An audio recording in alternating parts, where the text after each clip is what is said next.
राधे राधे, जय श्री कृष्णा। मैं सीमा सिंह बड़ों को चरण स्पर्श, छोटों को प्यार और बराबर वालों को नमस्कार करती हूँ। आज मैं आपको एकादशी की कहानी सुनाने जा रही हूँ। एकादशी व्रत में एकादशी की कहानी और महात्म्य को जरूर सुनना चाहिए, तभी व्रत का संपूर्ण फल प्राप्त होता है। आइए अब हम एकादशी की कहानी सुनते हैं। आज मैं आपके लिए एक नई कहानी लाई हूँ। आशा करती हूँ यह आपको जरूर पसंद आएगी। एक बार एक नगर में एक राजा था। उस राजा के पास एक पहुँचे हुए महात्मा जी आए। राजा ने उनका बहुत आदर सत्कार किया। महात्मा जी ने देखा कि उस राजा के नगर में कोई भी एकादशी का व्रत नहीं करता था। तब राजा ने महात्मा जी को प्रवचन देने के लिए कहा और राजा ने महात्मा जी को अपना गुरु बनाने के लिए भी कहा। और राजा ने महात्मा जी से कहा कि महात्मा जी, आप मेरे गुरु बन जाइए। तब महात्मा जी ने राजा से कहा कि हे राजन, मैं तुम्हारा गुरु एक ही शर्त पर बनूंगा, जब आप हर एकादशी का व्रत करें और साथ ही अपनी नगरी से भी एकादशी का उपवास करवाएं। तब राजा ने महात्मा जी से पूछा कि हे गुरुवर, एकादशी का उपवास करने का क्या फल मिलता है। तब महात्मा जी ने राजा को एकादशी की महिमा और महात्म्य को सुनाया। तब गुरु ने राजा को गुरु मंत्र दिया। एकादशी का महात्म्य और महिमा सुनने के बाद राजा को महान आश्चर्य हुआ। राजा ने महात्मा जी से कहा कि हे गुरुवर, आपने मुझे मार्गदर्शन दे दिया। मैं आज धन्य हो गया। आज आपको गुरु बनाने के बाद मैं और मेरा परिवार धन्य हो गया। उसके बाद राजा ने गुरु को दक्षिणा दी और गुरु वहां से चले गए। अब राजा हर एकादशी का उपवास रखने लगा और खूब दान पुण्य करने लगा। तब एक दिन राजा के मन में विचार आया कि जैसे मेरे गुरु ने मुझे सद्बुद्धि प्रदान करी, तो मेरा भी फर्ज बनता है कि मैं अपनी प्रजा को भी एकादशी का उपवास कराऊं, ताकि उन्हें भी सद्गति प्राप्त हो। तब राजा ने पूरी नगरी में ये ढिंढोरा पिटवा दिया कि सभी को एकादशी का व्रत करना चाहिए, ताकि यह जन्म और अगला जन्म दोनों सुधर सके। इस प्रकार फिर से कई दिन निकल गए। तब एक दिन राजा के मन में पुनः विचार आया कि मेरी प्रजा एकादशी का उपवास करती है या नहीं, इसका मुझे पता लगाना चाहिए। तब एक बार एकादशी के दिन राजा ने एक साधु का वेश बनाया और नगरी में सभी के हाल चाल पता करने के लिए पैदल अकेले ही निकल पड़े। राजा ने देखा कि सभी भोजन बना रहे थे तो कोई खा रहे थे। राजा ने एक घर में से भिक्षा मांगी और कहा कि मुझे भिक्षा आप तभी देना जब आपके घर में कोई एक जन भी एकादशी का उपवास करता हो, तभी मुझे भिक्षा देना। तब उस घर की महिला ने कहा कि हे साधु महाराज, मेरे घर में कोई भी एकादशी का उपवास नहीं करता है। साधु वेशधारी राजा ने भिक्षा लेने से इनकार कर दिया। इस तरह राजा वहां से भी आगे चल दिया। पूरी नगरी में राजा किसी से भी भिक्षा नहीं ले पाया, क्योंकि पूरी नगरी में कोई एक घर भी ऐसा नहीं मिला जो एकादशी का उपवास करता हो। राजा दुखी मन से आगे चल दिया। आगे पनघट पर 4 युवतियां बैठी बातें कर रही थी। साधु वेशधारी राजा ने उनसे पीने का पानी मांगा। तब उनमें से एक युवती ने राजा को पानी पिलाया और पूछा कि हे महाराज, आप इस नगरी में नए आए हो, आपको पहले कभी यहाँ देखा नहीं।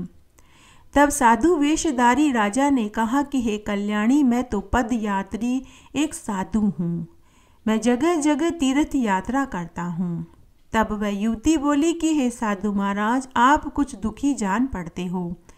साधु वेशधारी राजा ने कहा कि हे भद्रे, मुझे इस नगरी में भिक्षा नहीं मिली।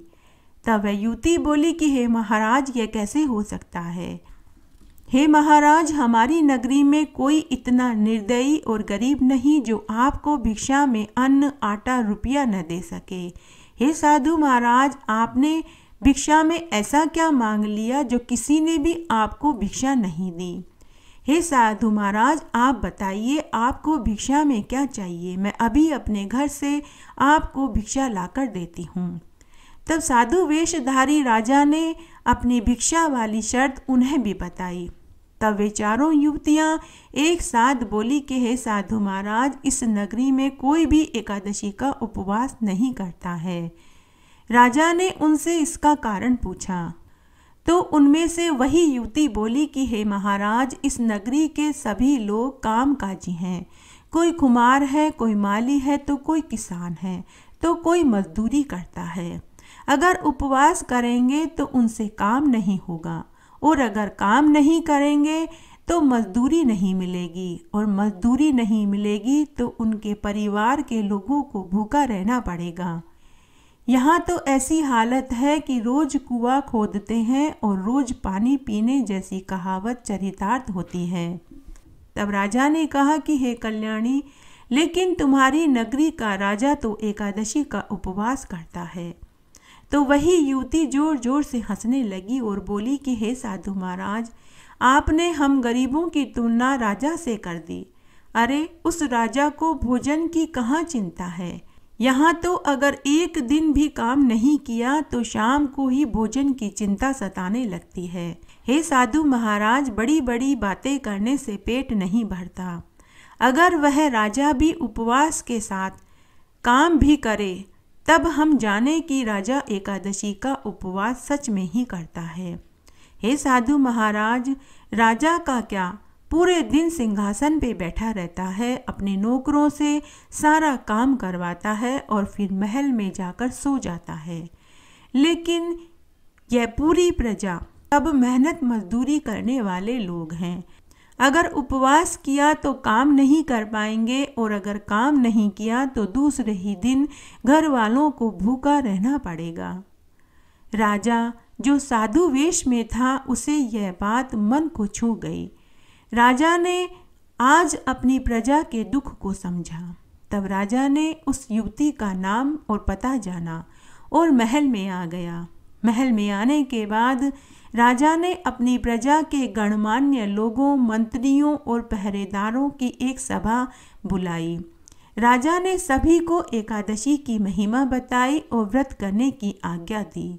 साथ ही राजा ने कहा कि एकादशी के दिन कोई भी मेहनत मजदूरी और काम पर न जावे, और राजकोष में से उस दिन पूरी प्रजा आटा, तेल, घी, खाने की सभी सामग्री लेकर जाए, ताकि उन्हें एकादशी के दिन काम पर न जाने का खामियाजा न भुगतना पड़े और उनके परिवार को भूखा न रहना पड़े।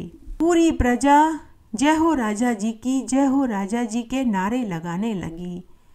तब जब अगली एकादशी तिथि आई तो राजा वापस साधु वेश में नगर में भिक्षा मांगने के लिए पहुंच गया।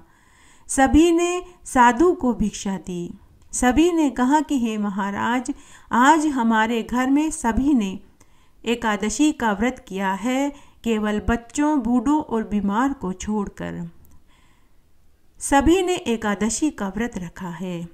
शाम तक साधु वेशधारी राजा की झोली भिक्षा में मिले आटे से पूरी भर गई। लौटते समय वापस राजा पनघट पर पहुँचे तो वापस वे ही 4 युवतियाँ बैठी हुई मिली। तो सभी ने साधु से कहा कि हे महाराज, लगता है आज तो आपको सभी ने भिक्षा दी है। आज तो आपकी भिक्षा वाली शर्त से आपकी झोली पूरी भर गई है। साधु वेशधारी राजा ने कहा कि हाँ कल्याणी, आज मैं बहुत प्रसन्न हूँ। आज पूरी नगरी ने एकादशी का व्रत रखा है तो मेरी भिक्षा की झोली भी पूरी भर गई है। फिर राजा महल में आया।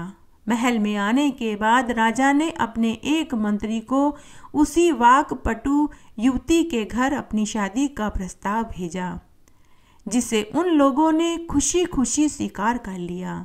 शादी के बाद रानी ने राजा को पहचान लिया तो रानी ने कहा कि हे महाराज, आपको तो कोई राजघराने की अमीर राजकुमारी मिल जाती, आपने मुझ गरीब से ही क्यों विवाह किया।